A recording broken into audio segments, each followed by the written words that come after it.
कैसे? हे गुरुदेव, आपने अपने अहंकार के वश देवताओं और असुरों के बीच मदद की दीवार खड़ी कर दी। प्रहलाद! सत्य कड़वा आता है गुरुदेव, परंतु क्या ये सत्य नहीं कि आपने अपने पद की रक्षा के लिए असुरों को देवताओं से लड़ा दिया? आपको हर पल अपने अपमान का ध्यान रहा, हमारे कल्याण का नहीं। आप स्वयं व्रत करते हैं पर असुरों को व्रत करने से रोकते हैं। आप स्वयं तप करते हैं पर असुरों से कहते हैं कि वे दूसरों का तप भंग कर दे। आपने शिक्षा को विभाजित कर दिया है।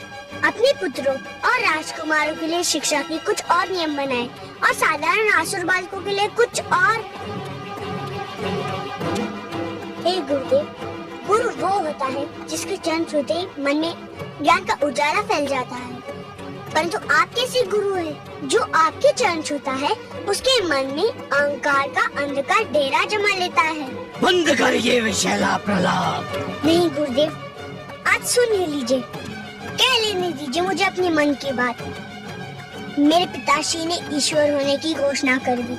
आप चाहते तो उन्हें रोक भी सकते थे, उन्हें अंधेरों में भटकने से बचा सकते थे, परंतु आपने उन्हें और उकसाया, उन्हें और बढ़ावा दिया और अब वे इतने दूर जा चुके हैं कि उनका लौटना संभव नहीं। दुष्ट बालक, मेरे मन में तो आता है कि मैं इसी क्षण तेरा गला दबाकर तुझे मार डालूं। तो दबा दीजिए गुरुदेव, आपके हाथों मुझे मृत्यु प्राप्त हुई तो मैं इसे अपना सौभाग्य समझूंगा। अवश्य प्राप्त होगी दुष्ट, अवश्य प्राप्त होगी। मैं तेरे सिर पर काल की छाया मंडराते देख रहा हूँ। हट!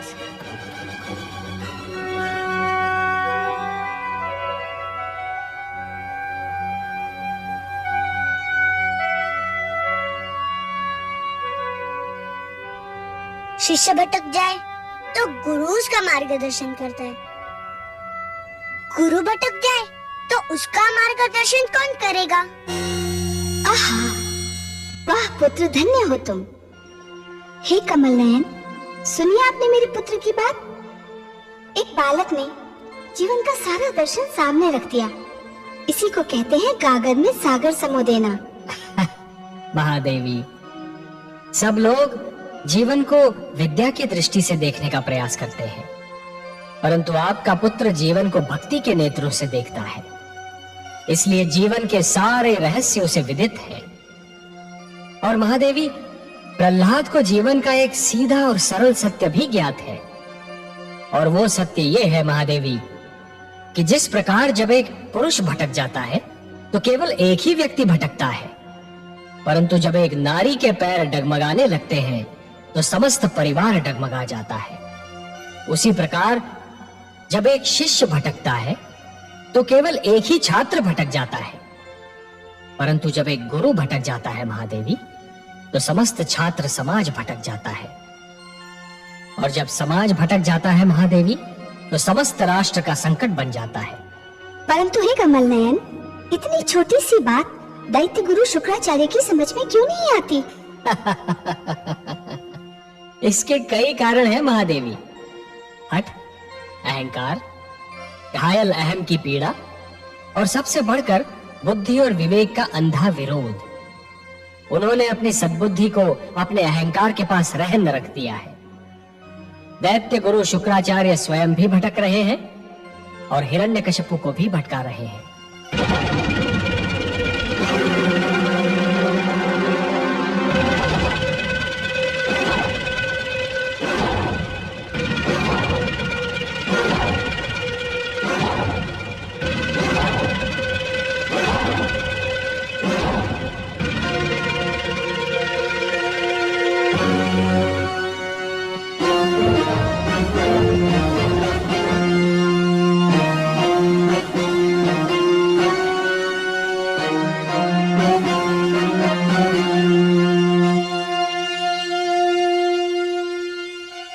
नींद नहीं आ रही है दैत्येंद्र? नहीं गुरुदेव, जब तक वो दुष्ट प्रहलाद जीवित है मेरी आंखों में नींद कहां? वो मुझे हर पल व्याकुल करता रहता है गुरुदेव। तो समझ लो तुम्हारी व्याकुलता का अंत हो गया। चैन की नींद सो जाओ दैत्येंद्र। अब तुम्हारी निद्रा में कोई विघ्न नहीं डालेगा। मैं समझता था मैं प्रहलाद को समझा लूंगा, उसे सीधी राह पर ले आऊंगा, परंतु ये मेरा भ्रम था। जिसने मृत्यु से मैत्री कर ली हो उसे जीवन का संग नहीं सुहाता। मैं उसका वध करके ही तुम्हारे पास आता, परंतु वो तुम्हारा पुत्र है, तुम्हारा कुलदीपक है, तुम्हारे शरीर का अंग है। इसलिए मैं तुम्हें ये बताने आया हूं कि मैंने उसका वध करने का निर्णय कर लिया है।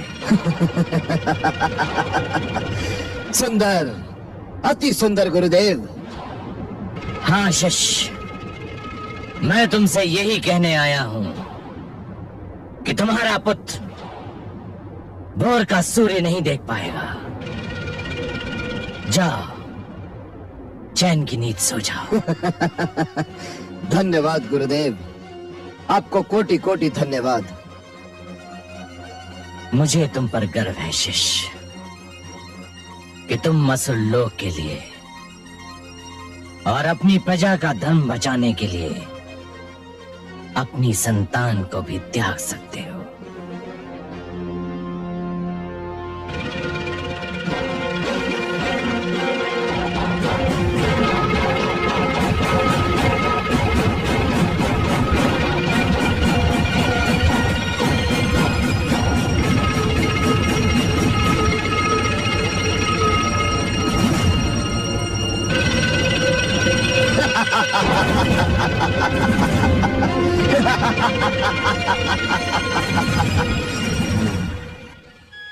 हे कमलनयन, दुष्ट हिरण्यकशिपु की बुद्धि पर तो उसके झूठे अहंकार ने अधिकार जमा लिया है।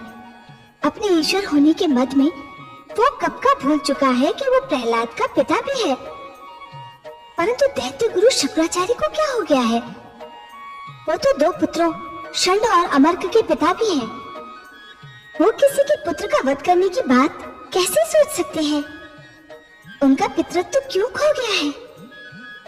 क्रोध के कारण महादेवी, क्रोध के कारण। जिस प्रकार अग्नि सूखी लकड़ी को सरलता से जला देती है, उसी प्रकार क्रोध सुंदर भावनाओं को सहजता से भस्म कर देता है। हे नारायण, दैत्य गुरु शुक्राचार्य तो विद्वान है, तो फिर वो ये क्यों भूल गए कि क्रोध विवेक का शत्रु है? उसे भूलने का कारण है उनका मुझसे वैर। वो मेरे विरोधी हैं, इसलिए मेरा विरोध करने की धुन में वो विवेक तो क्या स्वयं को भी भूल गए हैं।